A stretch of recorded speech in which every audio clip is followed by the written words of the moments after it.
স্বস্তি ভেজ কিচেনে তোমাদের সবাইকে ওয়েলকাম জানিয়ে আজকে আমি চলে এসেছি আরেকটা নতুন রেসিপি নিয়ে। তো আজকে আমি রান্না করব ছোয়া চপ, একেবারে রেস্টুরেন্ট স্টাইলে। রেস্টুরেন্ট যেভাবে রান্না করে সেইভাবে আমি তোমাদের রান্না করে দেখাবো।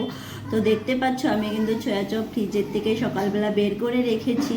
তো এটা কিন্তু গরম জলে বয়েল করতে হবে 10 থেকে 15 মিনিট। আমি কিন্তু ছোয়া চপগুলো জলে দিয়ে দিয়েছি বয়েল করার জন্য। আর এই জলটাতে আমি হলুদ, নুন আর একটুখানি হিং দিয়েছি বয়েল করার জন্য। তো এটা কিন্তু 10-15 মিনিট ধরে আমি বয়েল করব, তারপরে আমি নামাবো। তো এবার আমি তোমাদের বলবো উপকরণে কি কি লাগবে। তো উপকরণে আমাদের লাগবে আলু। এখানে কিন্তু আমি আলু কেটে সিদ্ধ করে নিয়েছি। তো এখানে আছে টমেটো কুচি আর শুকনো লঙ্কা, গোটা গরম মশলা। আর এখানে আমি কি কি মশলা পেস্ট করে নিয়েছি সেটা তোমাদের বলে দিচ্ছি। আছে কাজু, পোস্ত, তারপর আছে গোটা গরম মশলা আর জিরে, আদা, আর দিয়েছি নুন, হলুদ আর কাশ্মীরি লঙ্কা গুঁড়ো। একেবারে অপশনাল, তোমরা চাইলে দিতেও পারো নাও দিতে পারো। এটা শুধু জাস্ট একটু কালারের জন্য আমি দিয়েছি। তো টমেটোটা পেস্ট করে দিলে কিন্তু অনেকটা ভালো হয়, কিন্তু আমি পেস্ট করে দিই না, এমনিতে দেবো তেলে। তবু কিন্তু খেতে ভীষণই ভালো লাগবে। তো রান্নাটা তোমরা প্রথমের থেকে শেষ অবধি দেখবে, আশা করছি তোমাদের ভীষণ ভালো লাগবে। যেভাবে রেস্টুরেন্টে রান্না করে সেইভাবেই কিন্তু আমি রান্নাটা করে তোমাদের দেখাবো। তো আমার চ্যানেলে যদি তোমরা নতুন কেউ আসো, আমার চ্যানেল সাবস্ক্রাইব করে আমার পাশে থেকো। আলুটা যে সিদ্ধ করে রেখেছিলাম, এখানে আমি হলুদ দিয়ে দিলাম আর দিয়ে দিচ্ছি একটুখানি নুন। তো এই আলুটা আমি কিন্তু ভেজে নেব। আর কিন্তু গ্যাসটা অন করে কিন্তু আমি কড়াইটা বসিয়ে দিয়েছি। তো কড়াইতে তেল দিয়ে দিলাম। তেল গরম হয়ে গেলে আমি আলু দিয়ে দেবো। তো আলুটা দিয়ে দিলাম।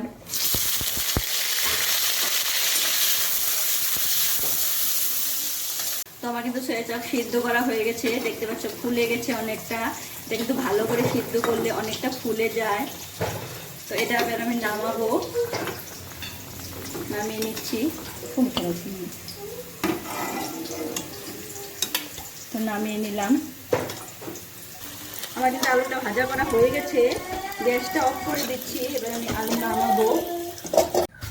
তো ছোয়া চপগুলো এবার আমি কেটে নেব। ভেতরে লাঠিগুলো বের করে নিচ্ছি, অনেকটা গরম, মাত্র নামিয়েছি। তো একটা কেটে আমি তোমাদের দেখাচ্ছি। কিন্তু কেটে কেটেই রান্না করব। তো এইভাবে আমি কেটে নিচ্ছি। তো পিস পিস করে নিচ্ছি। তো কেটে নিলাম, এইভাবে সবগুলোই কেটে নেব। সবগুলো ছোয়া চপ কিন্তু আমি কেটে নিয়েছি। এই তো দেখো এইভাবে কেটে নিয়েছি, পিস পিস করেছি। তো এটা আমি ভাজি করব। তো কড়াইটা কিন্তু আমি গরম বসিয়ে দিয়েছি, তেল দিয়ে দিলাম।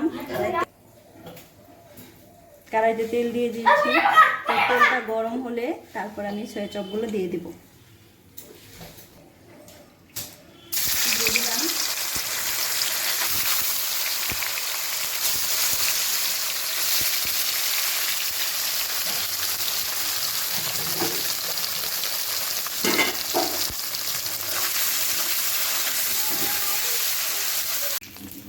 ছোয়া চপগুলো কিন্তু ভাজি করা হয়ে গেছে, দেখতে পাচ্ছ সুন্দর লাল লাল হয়ে গেছে। তো এটা এবার আমি নামিয়ে নেব। সুন্দর হয়ে গেছে ভাজি করা। তো ছোয়া চপ কিন্তু ভেজে নামিয়ে নিয়েছি। তো কড়াইটা এবার গরম হয়ে গেছে, কড়াইতে তেল দিয়ে দিলাম। তেলটা একটু গরম হলে তারপরে আমি ফোড়ন দেব।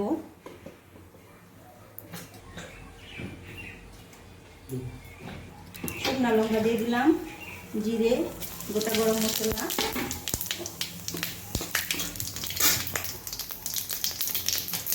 সব মশলা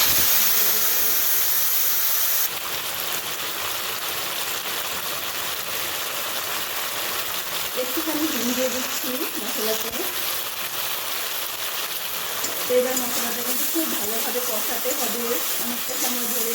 যতটা সময় তেল না ছাড়ে ততটা সময় ধরে কষাতে হবে। মশলাটা কিন্তু খুব সুন্দর ভাজি হয়ে গেছে, দেখতে পাচ্ছ তোমরা, তেল ছেড়ে গেছে। এবার আমি এটাতে সয়া চপ আর আলুটা যে আগে ভিজে রেখেছি সেটা কিন্তু দিয়ে দেবো। তো দিয়ে দিচ্ছি। তো দিয়ে আরও কিছু সময় আমি ভাজি করবো। তারপর আমি জল দিয়ে দেবো, আর সেই জলটা কিন্তু আমি বয়েল করে রেখেছি, বয়েল করা জলটাই দেবো। আমি তোমাদের সবসময় বলি, যে কোনো ঝোল তরকারি রান্না করার সময় বয়েল করা জলটা দিলে ভাতটা কিন্তু অনেকটা পরিমাণ বেড়ে যায়। তো এটা আমি আরও 3-4 মিনিটের মতো ভাজি দেবো। এটা কিন্তু ভাজি করা হয়ে গেছে, দেখতে পাচ্ছ খুব সুন্দর ভাজি করা হয়ে গেছে। তার জন্য তেলটা ছেড়ে গেছে, একেবারে কিন্তু কড়াই থেকে উঠে আসছে। এবার আমি একটু জল দিয়ে দেবো। এই জলটা আমি বয়েল করে নিয়েছি, তো জলটা দিয়ে দিচ্ছি। অনেক পরিমাণে কিন্তু আমি জল দেবো না, একটুখানি দেবো। এটা কিন্তু বেশি ঝোল হবে না, একেবারে গ্রেভি টাইপের হবে।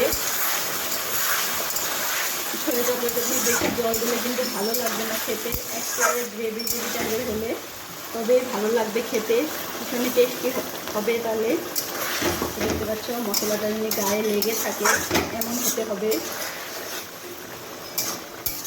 একটুখানি আমি জল দিয়ে দিলাম। তো এটা 3-4 মিনিট ফুটে গেলেই হয়ে যাবে। হয়ে গেছে কিন্তু ঝোলটা রান্না করা। তো একটুখানি জিরের গুঁড়া দিয়ে দিলাম। তো এবার আমি নামাবো। তো একটু নাড়া দিয়ে নিই। দেখতে পাচ্ছ কতটা গ্রেভি হয়েছে। তো গ্যাসটা অফ করে দিচ্ছি। অফ করে ঘি দিয়ে দিলাম ঘি। এবার আমি নামিয়ে নেব।